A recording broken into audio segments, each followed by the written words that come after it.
Good evening and welcome to Africa's Vision Network. Africa's Vision Network features African cultural awareness, economic opportunity, spirituality, religion, education, and other issues focusing on the African world. I'm Robin Roberts, your host, and an African living in the diaspora. Our show today will focus on the beautiful country of Malawi. Malawi is located in southeastern Africa, and we are so honored today because we have a habitant of Malawi here to discuss the country with us. Good evening. Welcome to our show. Thank you. Good evening to you. And your name is Mariana Trindade. Thank you very much. Can you tell us a little bit about Malawi? Malawi, the warm heart of Africa.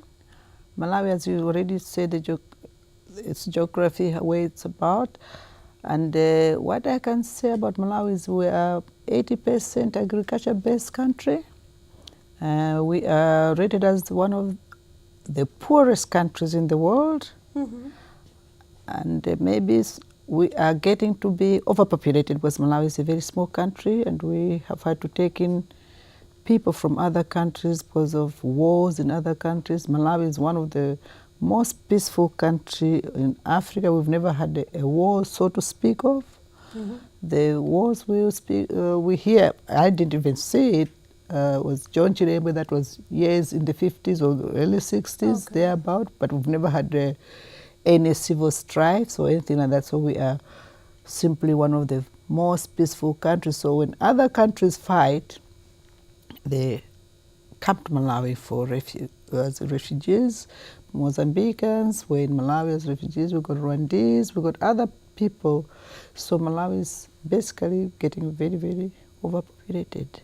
Okay. Yeah. And so I understand Malawi is, I guess, basically landlocked, but it has, it's, surrounded by or bounded by Zambia, Tanzania, and Mozambique on the other side. Yes. And you also have a really large, beautiful Lake Malawi there. Yes, yes. And I understand, Malawi has a rich history because you've had a lot of civilizations that have settled around the lake. Mm-hmm. Can you tell us something about where you live at in Malawi? I live in Blantyre, mm-hmm. but I was born in Karatonga. My grandfather, my mother's father that is, mm-hmm. he was a chief in Karatonga. So we lived basically by the lake side. The village was by the lake. So we all knew how to swim because we drew our water from the lake. But now I live in Blantyre, which is southern part of Malawi.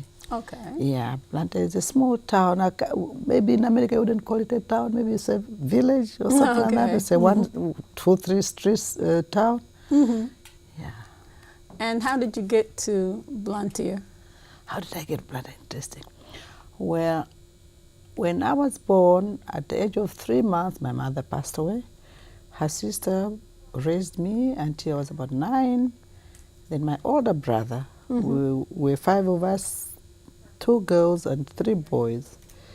He had promised my mom that he would look after me when he grew up. He had to leave school at an early age to start work. So when I was 9, he thought it's time he could manage to look after me. So him and his beautiful wife, they took care of me. And from Karatonga, I moved to Balaka briefly. Then from there we moved to Blantyre. He was a transporter. Mm-hmm. So Blantyre didn't look very viable for him, so we moved permanently to Balaka. And that's where I went to school, most of my primary school and my secondary school.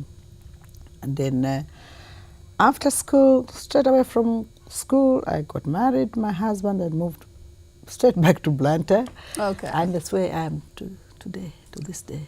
Okay. So, but most of my family, I got family in Karatonga, I got family in Lilongwe, which is our capital, mm-hmm. and I got family in Balaka, and I got family in Blantyre. Oh, so you do a lot of traveling in Malawi?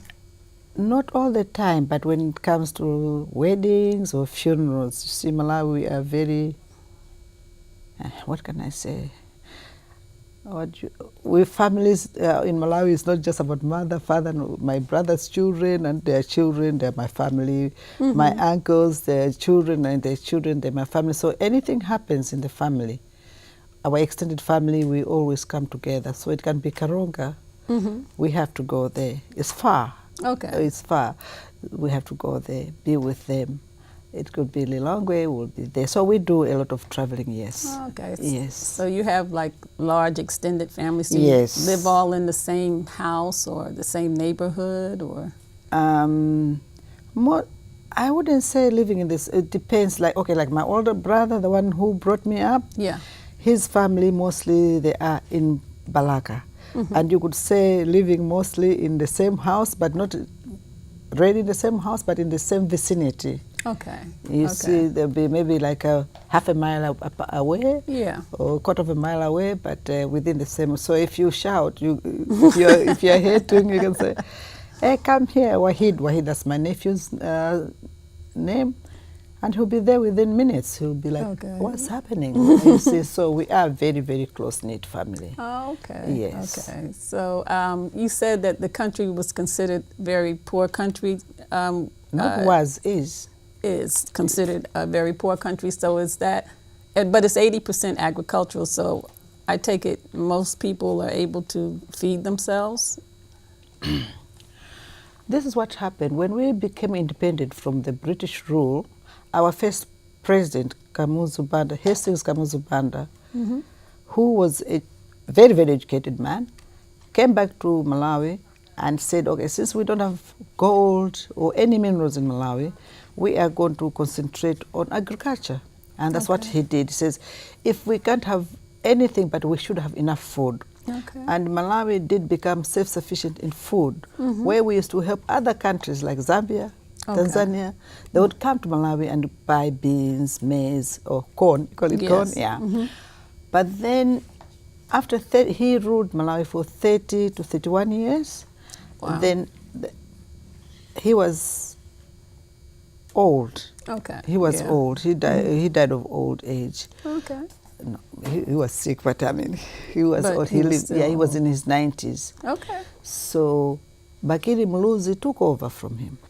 Now, from the spirit of hard work, we moved to the extreme, because he considered people working so hard, like, oh, we're back into slavery. This man made us slaves. So people became very lazy.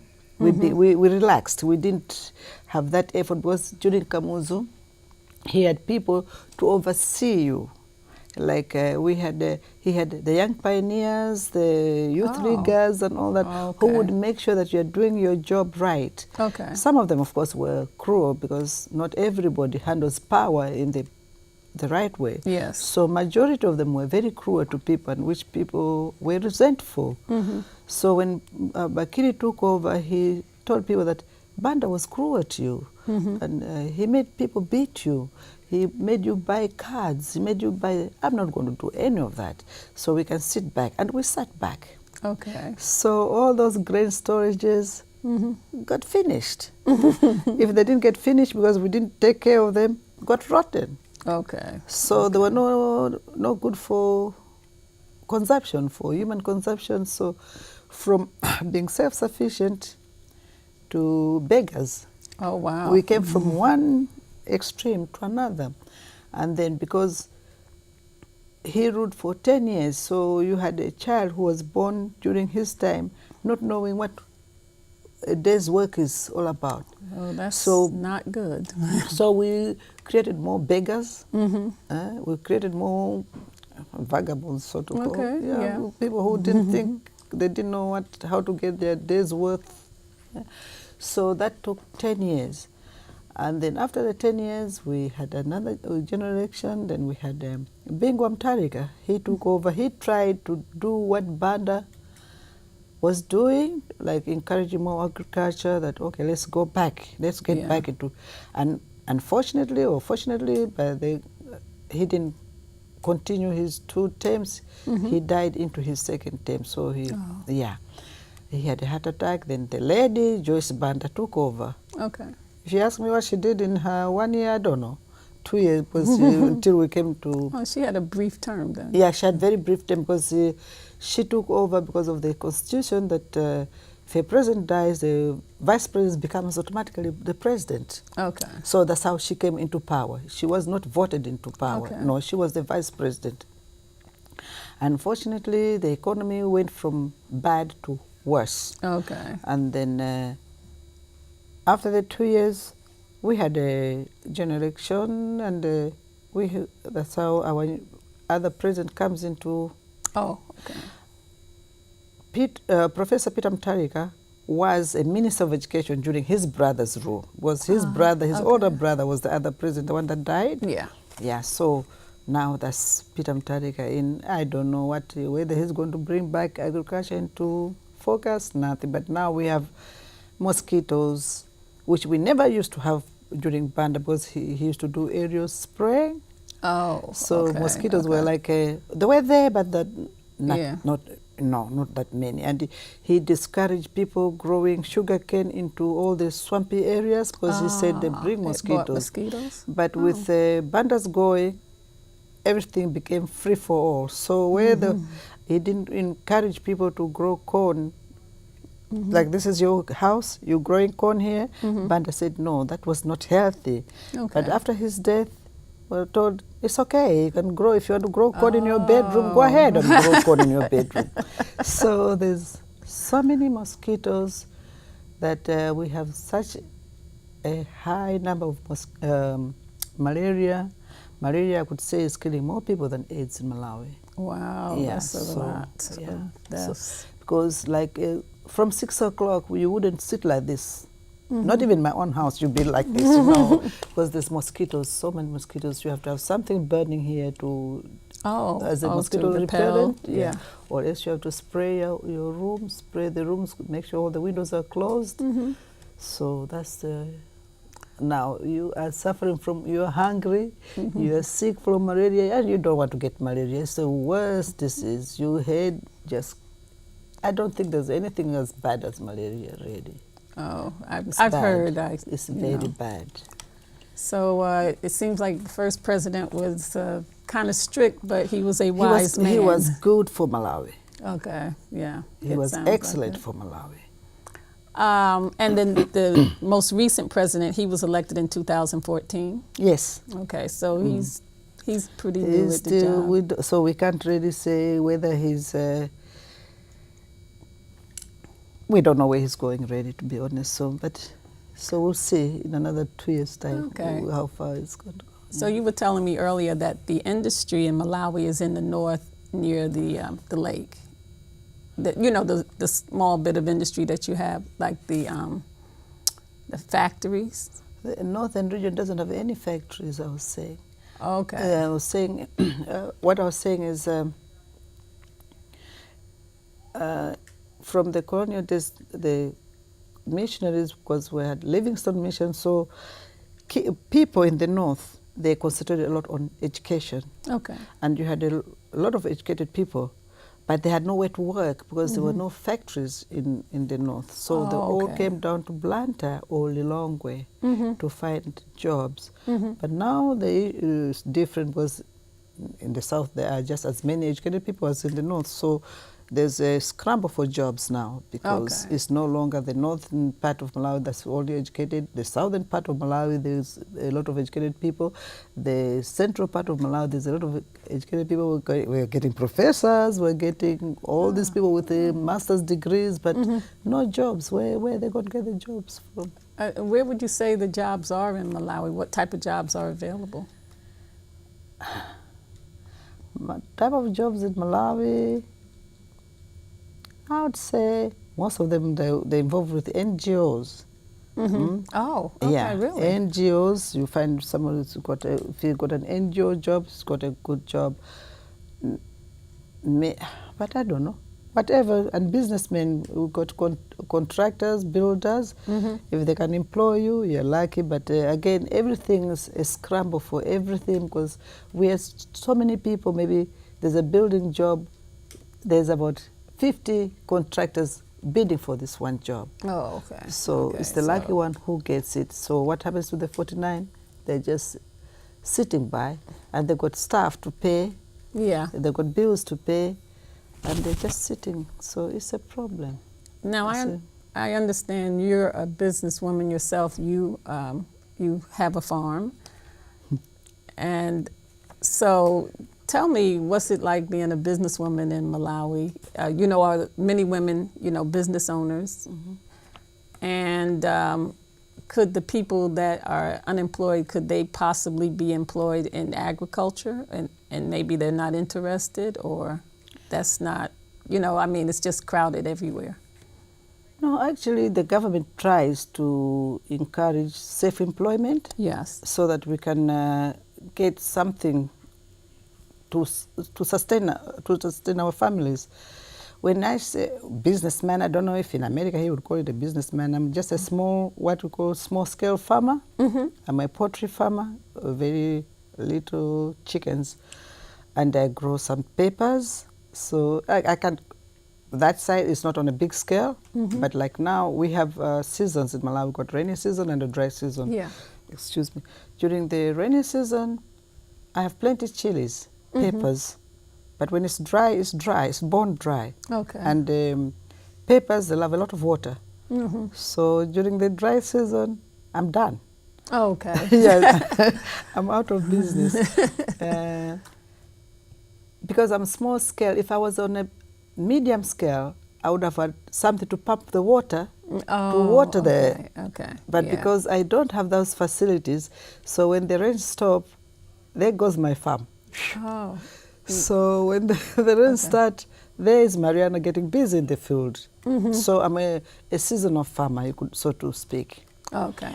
And then we, as for poultry, Malawi, it had a lot of women poultry farmers. Oh, okay. But they've all been swallowed up by bigger people, because what has happened in Malawi is we have a lot of Chinese influx of Chinese. Now these people have taken over most of the businesses in Malawi. Oh. They produce the chicken feed, they do everything. So if you want chicken feed, you go to the Chinese to buy the chicken feed. If you want baby chickens, you're going to a Chinese man to buy them. Oh, really? So they've got the whole control of everything. And then they are, again, producing the chickens. So if you go on the market as a small-scale farmer with your 20 chickens, here's this Chinese man who's got 20,000 chickens to sell. Oh, so automatically the price goes down. Meanwhile, the price of feed is the same. You're going to buy the same price. It doesn't matter whether you got 20 chickens or 20,000 chickens, you are paying the same price for the... You're right. Yes, so you are not competitive. Right. What happens? In another 2 or 3 years, you're out of business because you can't compete. Because your chicken, for you to make money, you need to sell it for $1. And there's someone who's selling it for 20. You can't win. You can't beat that. You can't beat that. So it's like we are swimming against the tide. Wow. Yeah, that's the situation in Malawi. We are very hardworking people, but we're fighting against this big thunder. Yeah. Yeah. And we're not protected because it's, they're saying free trade. Yeah. The free trade so even if you agreements. complain to the government, they're like, it's free trade, everybody's allowed to do whatever they can do. So the small-scale farmer is out there. Sort of disappearing. It's disappearing, yeah. So, I mean, for you, you're a small-scale farmer, so that means you have to think about other things. Yes, as I'm talking to you, my husband just phoned me and said, like, you know what, the feed is, since I've been here, the feed has gone up 3 times. Wow. The price of feed. So it's like, I'm selling the chickens because I can't afford to feed them anymore. Oh my God. You That see, is really... so that's the situation in Malawi, yeah. Okay. Because you can't, the price of how you're buying the feed and what you're selling the chicken for. Yeah, it's not it's too much. And my family's from a farming area, so I definitely understand what you're saying. So, do the the small size farmers, do they, produce their own feed? Is it like corn or something? Okay. Can they do that? They can, but it's expensive. I used to, a few years back, I used to produce my own feed. Again, you buy corn. When I was buying corn now, the price of corn is up to 23,000, 24,000. That's for the corn, the bag of 50, we call 50 kgs. Okay. We work in kilograms. Right. 50 kgs, 24,000. Okay, so you buy that corn, you put it there. Then you need soybean to go in there. You need what we call, corn when you take out the husk. Yeah. The husk, we put it again to produce. There's so many things that go into making that feed, that for a small farmer to make that bag of feed, she can't manage. So what does she do? What does he do? He still goes to the Chinese man to buy the feed, which the Chinese man has produced. So he's selling you 24,000 you're going to buy. Because for you to produce the same feed, maybe it will cost you about 25,000. Okay. But out of that one bag, because of the things you add in, you make 2 bags. So you make 100. It's viable if you got the money. Okay. But being a small-scale farmer, it's not viable. So you end up going to buy feed that's made already. So how did the production of the feed, for example, get in the hands of a foreign group? Like you said, Asians are controlling that. How did that happen in a country that's African? Very interesting. Kamuzu, our first president, was very protective of Malawians. He was very, very protective. So if a foreigner came to Malawi and wanted to do certain businesses, he would say no. That is for Malawians because we want to keep it viable for them. Yes. But after Kamuzu, when Bakiri took over, it became open for everybody. Okay, I'll give you like example of transportation. In the rural areas, no foreigner was allowed to operate in the rural areas. You could do international because you got big rigs, you can do. But now, you find in the villages, all these trucks are there collecting grain, collecting. So if you are a small transporter with one truck, this man, he has lowered his price. So you are coming there with your one truck, you're like, oh, I'll charge you 20,000 to move this to there. There's an Indian man or an Asian Chinese man says, I'll do the same thing for 5,000. So again, it's a no-win situation for Malawians because we can't fight against these big people because everybody now, Malawi is just wide open. Everybody's allowed to come and trade in Malawi. It's wide. There's no protection to say, no, you cannot do this, you cannot do this, or you got to have this amount of money to operate in Malawi. Now you can just go in Malawi, you register a business and you're in business. Well, that's very, that's very surprising. I didn't know, but that's why it's good to have shows like this. Yeah. So, so tell me about the school system in Malawi. I understand your grandson was living with you between the ages of 1 and 5. Yes. And he had some schooling at that time, and then he came here. And have you had an opportunity to observe how education goes here? Yes, I must say I did, and I'm impressed with the education, how it's happening here. I must say, but when he was coming here, he was ready to go into Standard 1 in Malawi. That's how I heard he was. Yeah. Then when he came here, he had to be put back because you go according to age. Yeah. Not not according to what the child can already, do. Knows. So he started getting bored. Yes. Because he found he would come home and say, I've done that already. They're only teaching baby things. I was like, they're not baby things, we just do what the teacher said. But yeah, I learned that already, it's a baby thing. So he thought of like, lost interest because they were teaching him baby things because he had already done that. So by the time now he's into the stage where he should be getting serious, he's gotten used to being careless. So to me it's like he's taken a back step. Yeah, because if he was in Malawi right now, as we speak, he would have been in Study 2 or Study 3. Okay. Which would have pushed him, would challenged him. Yes. And what I've observed again is they spend too much time indoors. African children spend a lot of time outdoors. Oh, I didn't know that. So really? they are challenged a lot. They got no time to be naughty. By the time they come indoors, they are so tired. They just you have a bath and they're going to bed. Right. So again, here he's got too much time on his hands. He's not challenged. He's not challenged at all. So again, he's going back to boredom. Yeah. He gets bored. We get a letter from the teacher. Oh, Riley was being naughty. Like, this is not Riley. But then we realize, okay, he's bored.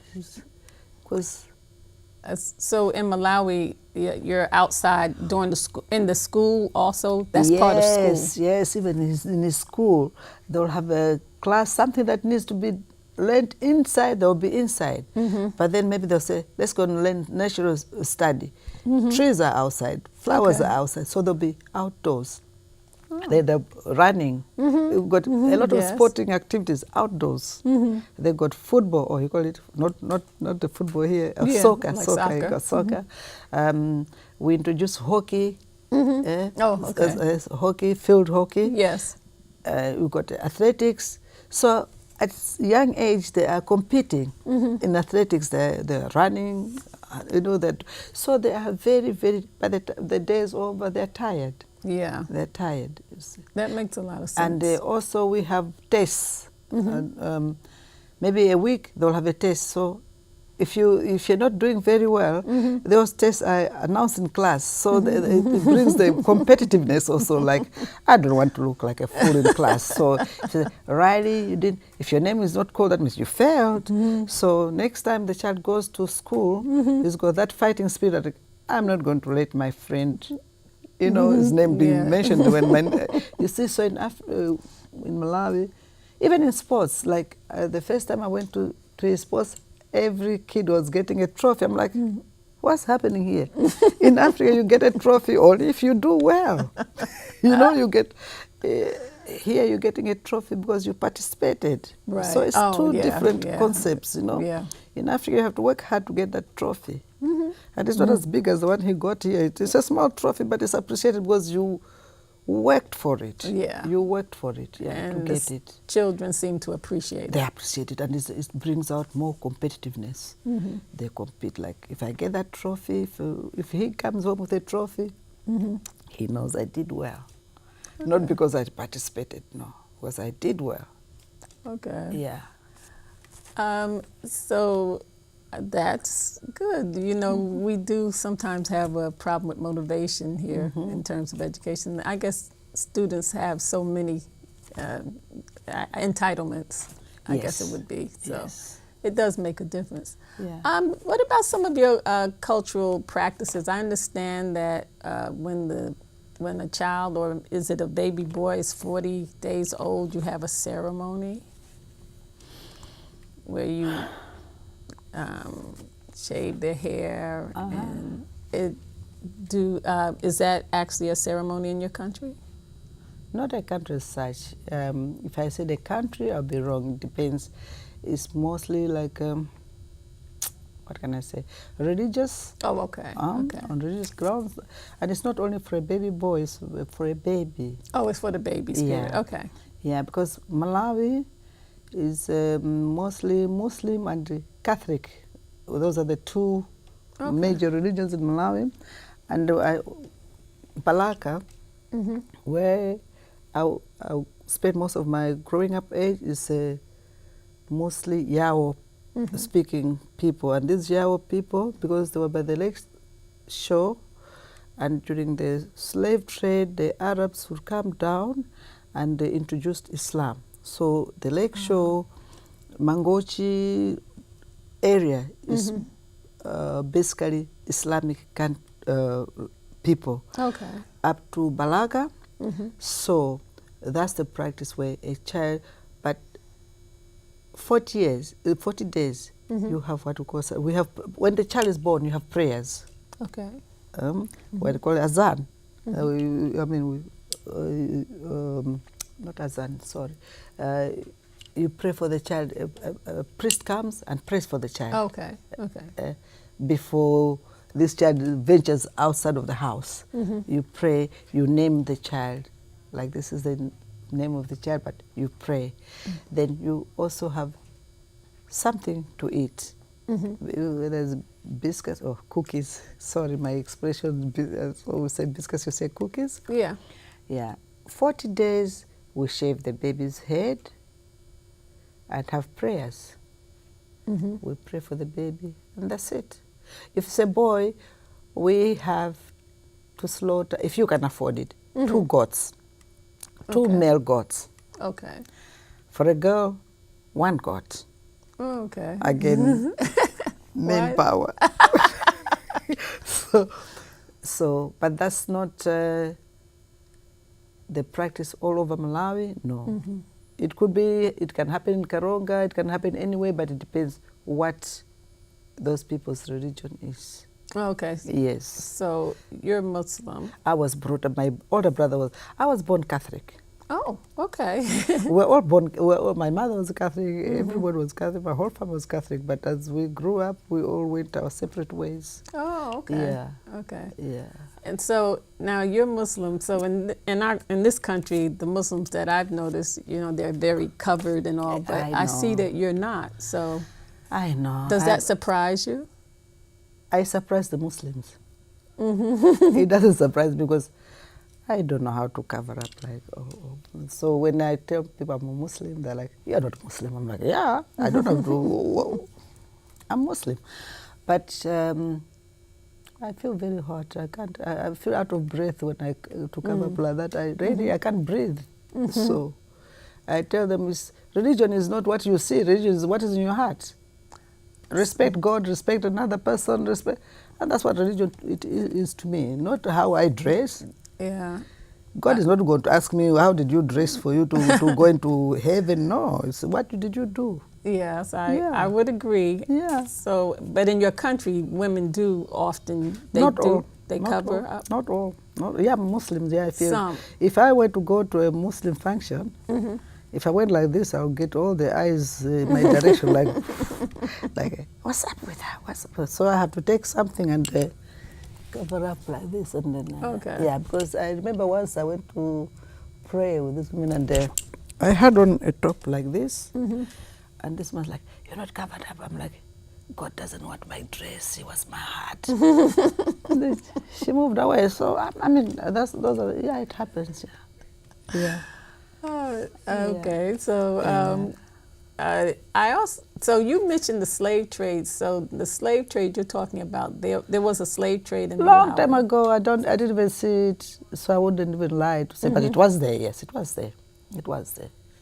Not anything is comparable as large as the slave trade that went on in the United States. Nothing like that. Maybe you never know. Maybe some of the people came from my village. You never know. We don't. You're right. You never know. Yeah, you never know, because those people, what they did is they would come, collect people from here and collect people from there, and then take them to some place where they put them on a ship and brought them wherever they wanted to take them. And how did do you know how they decided who they were going to collect? How did they collect them, like war or something like that? No, I don't think slave trade was all about war. I don't think it was like, it was introduction of money. I think that's what because if what happened is maybe in those days it was more or less like barter trade. In fact, not even money, because they would trade with salt. They'll bring salt, a bag of salt, and because for some reason they introduced us Africans to salt, and once you tasted food with salt, you can't eat food without salt. So all this white man would bring a bag of salt. Right. And if I don't have a child, I'll sell my grandchild, I'll sell my brother's child, I'll sell. Most of those kids were stolen. They were not given by the owner. The child in Africa, up to now, people collect water from the river or from the lake. So maybe a bunch of girls have gone to collect water. And next, they're captured there. Right. Some will manage to run away and say, there was these people that have taken. And the people go out hunting, looking for these kids, and they will not find them. They're gone. Oh, wow. And unfortunately is coming back not as in form of slave trade, but in form of, I don't know whether to call it witchcraft or whatever, because just before I came here, there were 12 kids rescued from the border. They were being stolen from Malawi, crossing the border into Mozambique, and God knows where they were going to take these kids to. Really? And you've mentioned witchcraft? Witchcraft, yes, because what's happening now with the AIDS thing, some witch doctors will tell people, like, people will go to hospital and they're not getting better. Then some will say, I know a witch doctor who can make you well, which is not true. No witch doctor can make you well, can cure you of AIDS. Right. But when you're desperate, you take, you know. So people will go to this man, and this man will maybe say, bring me the penis of a small baby. Oh, God. So how do you get that penis of a small baby? You have to kill somebody. Oh, my God. Or you have to steal somebody. So they'll steal a small boy and take him across. What is going to become of that child? The dead is murder. So it's women that you'll be found on the road with their breasts cut off and all that, because somebody told them, bring me breasts of a woman. So it's, the government is trying to, is coming in, but these are things that are done with the cover of night. Right. So, like a lot of crimes. yeah. Wow. So in terms of the infrastructure, so I guess that Malawi is working on, being developed, I guess like modern, cities. Do you have a large infrastructure, like a lot of roads and hospitals and schools? We have schools, most of them with no desks, and God is very kind. Our weather is mostly hot, so most of our classrooms are under a tree. They are outside. There'll be a teacher teaching there, a teacher teaching there, and outside, because maybe the roof of the school has been blown off or something like that. So if I say, yes, we have schools, but not as many as we would love to have. And hospitals we have without medicines. If you went to hospital, you got malaria, they'll tell you got malaria, but there's no medication. Okay. So, It's working. There's some challenges. So a lot of challenges, yes, a lot of challenges. And this is not actually connected, but you are married. Can you tell me something about how you met your husband? Okay, my brother. Again, back to my brother. His wife is an aunt to my husband. So I could say we knew each other almost, though I didn't really grow up in the same house with him, but we knew each other. And his young brother, we actually grew up together. Okay. So we were friends before we even knew that we would get married one day. So you're sort of like in the same neighborhood and all. Okay. Do they have any, in your country, since you're Muslim, I mean, not your country, but in your religion, can a man have more than one wife? Oh, in Islam? Yes. Not even only in Islam, okay. In Islam, the ruling is you can have 2 wives, not 3. You can have 4 wives, not 5. You can have 6 wives. Reason being, these 2 will be friends, these 2 will be friends, this one will have no friend. Oh, okay, okay. And you must be able to provide for them equally. Okay. That's the ruling, but in reality, it doesn't happen that way. But in Africa, we are still Africans. Some things have not changed much. You find men still have more than 1 wife anyway, regardless of what religion they are in. Do you think women agree with this? No, they don't. Okay. No. Okay. So maybe that's changing. That's changing, but it hasn't changed. Okay, I'll say, okay, like if you're married in a Catholic church, the Catholic church doesn't allow divorces. You can't divorce. So doesn't mean that he's got 1 wife because he's married in a Catholic. He will have another wife on the side. He will still be called Mrs. Banda, but not the church, but you are Mrs. Banda. Everybody else knows you as Mrs. Banda. And so you'll always be. Mrs. Bunda. Okay, thank you very much, Mariana. When we come back, we will have an interview with Riley, your grandson, and maybe you can stay around and help us with the interview also. Oh, with pleasure. This Thank is you Africa's so much. Vision Network. We hope you will stay tuned for the second part of our show.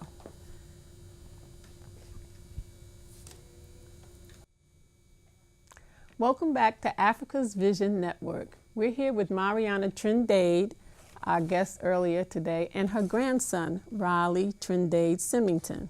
Riley is a 7-year-old student in the 2nd grade at St. Mary's of the Mills School in Laurel, Maryland.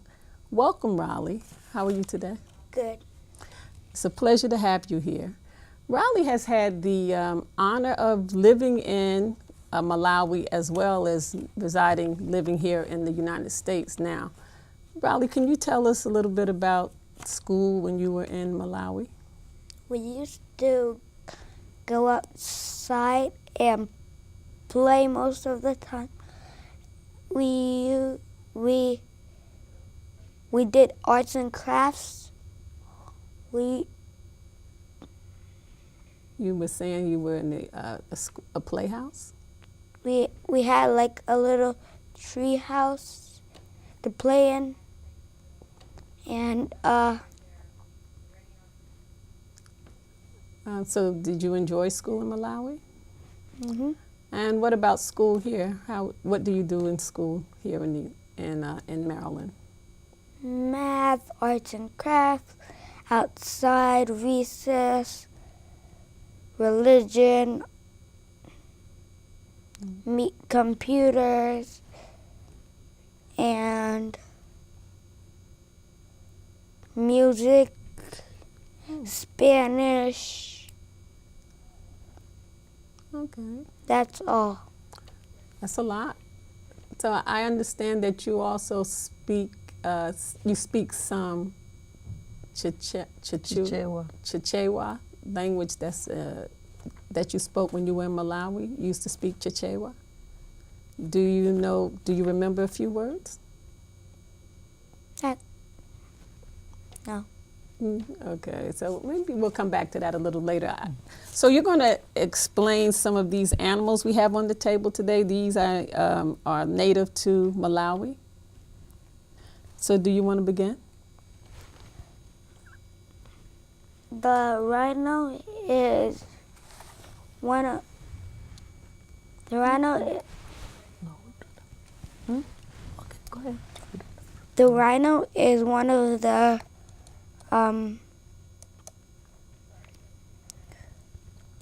endangered species. They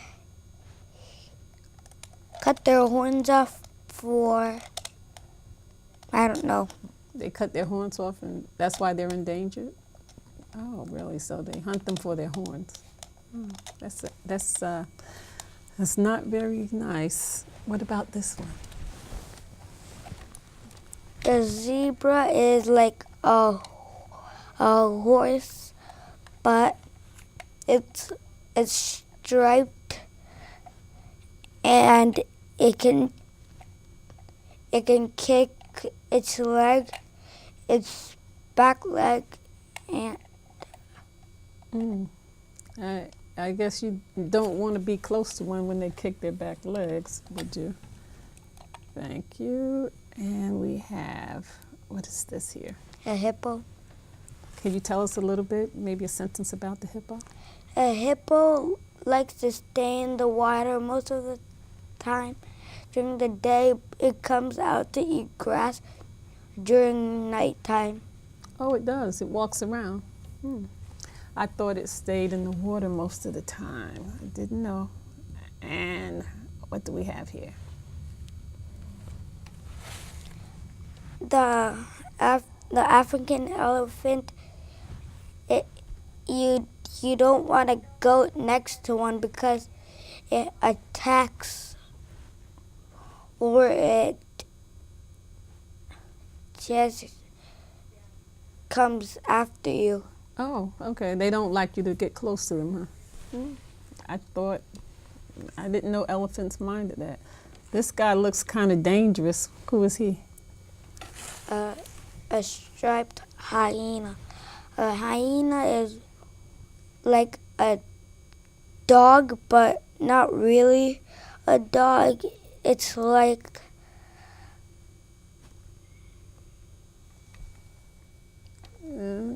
Like what, a wolf or a fox or something? like a shape of a wolf, but it is powerful than a dog. Yeah, it looks like it.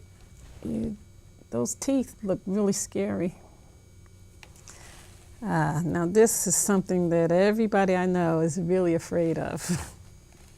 What's that? A hooded cobra only gives you like 10 seconds before you die, and it warns you before it bites you. Oh, it does? Okay. How does it warn you? Do you know? The hood comes out. Oh, okay. And the hood is that wide part around? Oh, okay. I'm glad it gives you a warning. And what's this here? Black mamba. A black mamba, it's not really black. Mm-hmm. They call it a black mamba because the tongue and its mouth is black. Oh, okay. So I see it has like a yellow belly there. Is it poisonous? Is it dangerous? Does it, if a black mamba bit you, would you die as quickly as if one of these guys? Is it just as dangerous as this snake here? I don't know. But he's dangerous also. Okay, thank you very much, Riley. So we know a little bit more about the wildlife in Malawi. So I understand when you were living in Malawi, you owned, and I guess you still do, 2 goats and some dogs. More than 2 goats. Okay. Did you feed the goats? I mean, what did you do with them as the owner? Look at them. Went with them places. Mm-hmm. We put them black in the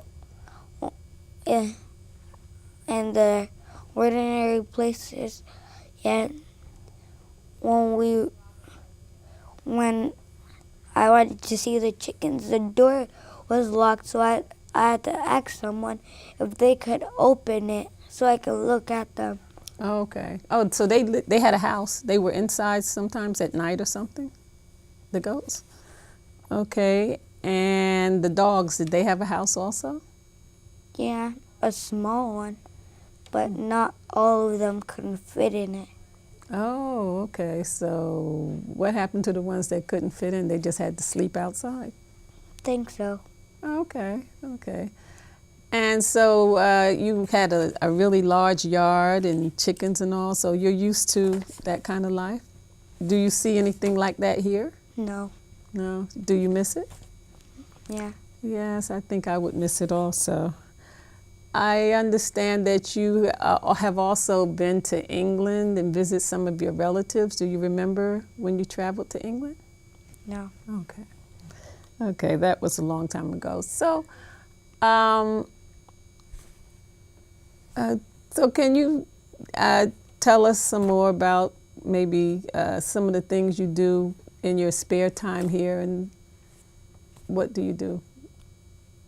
Like, do you play video games? Do you go outside? I go outside, play video games. I go to my cousin's house and I play on my tablet. And I watch TV. I sit down and read. And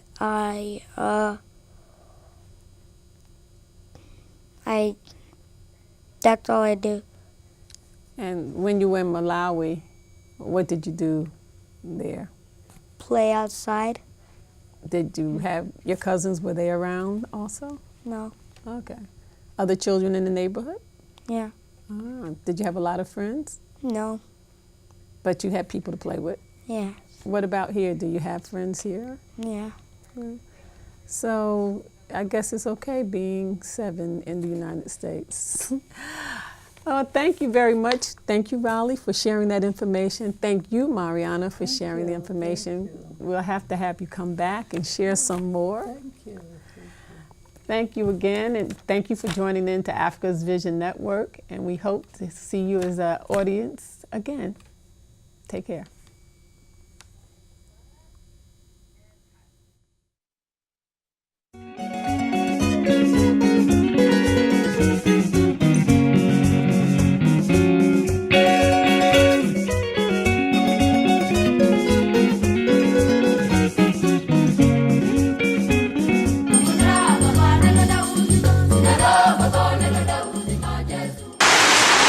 A lot of hard work and dedication has been put into all this function. It's a heartfelt function.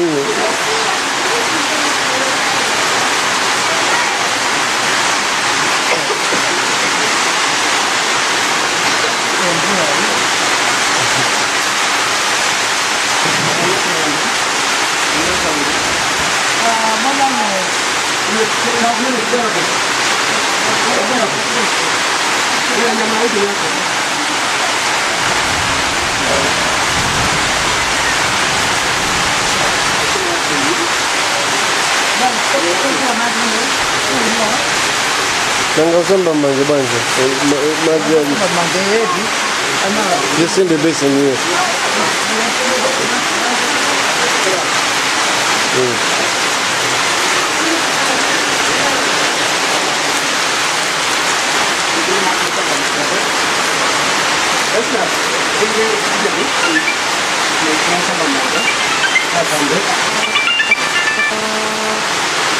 Hello.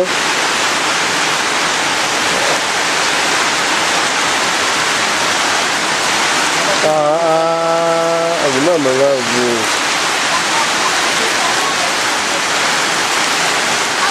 Oh, cabin. Look for me. You just hold it. Where's your Megani? Is she there with you? When? Yeah. Just ask her to come on the phone. I'll be there. Come on, go in Gula and be the Bonobo. And there's the car branch.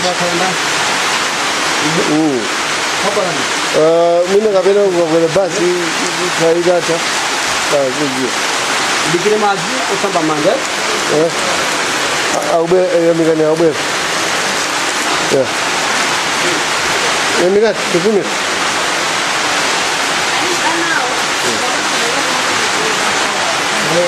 Ana kambiri wewe. Phone, phone. Sasa hivi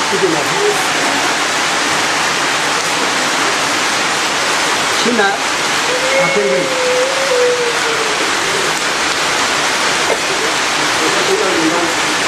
Nyumba inataka kuishi. Unajua? Unajua? Mzao zote mzao ndio majama sama mai. Huyo ndani mwana kwambili wani. Huyo pate kapa yenyewe nani.